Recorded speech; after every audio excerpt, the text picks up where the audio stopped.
Welcome to Simple Solutions Diva. I'm Laura Mori, and today I am making quiche. Quiche is one of those easy kind of meals. You can make two at the same time.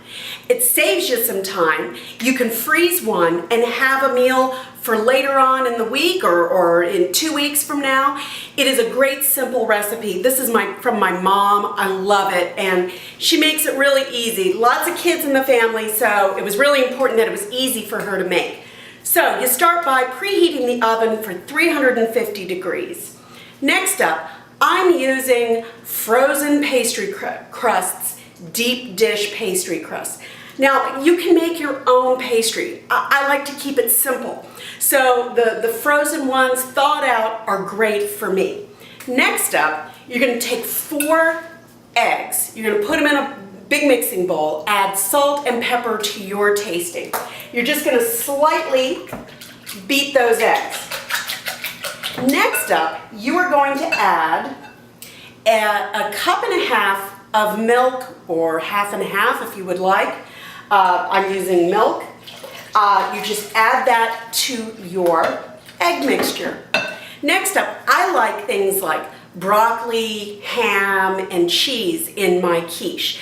I have a family member who does not like ham, so what I'm doing is today I'm making two. I'm making a ham, cheese, and broccoli quiche, and I'm making just a broccoli and cheddar quiche for her. So next up I add, I'm going to add my cheese. So I've got my cheese to my 2 cups of cheese here. I've added 2 tablespoons of flour and I've mixed it up. And what that does is it kind of separates the little pieces of shredded cheese. They don't all clump together at the bottom of your quiche and you get this lump of cheese at the bottom. It actually allows the cheese to kind of spread out a little bit. So you add that to your egg mixture and you gently kind of mix it in. To that I steamed up about a cup of broccoli per quiche, and then I also add a cup of the ham, chopped ham. Now, to save myself some time, I found a boneless ham steak in my meat department, or you can find it in your deli area. Just look around, you should be able to find one. And simple as that, I gently pour the mixture into my 9-inch deep dish, because obviously I need deep dish because I make a big quiche.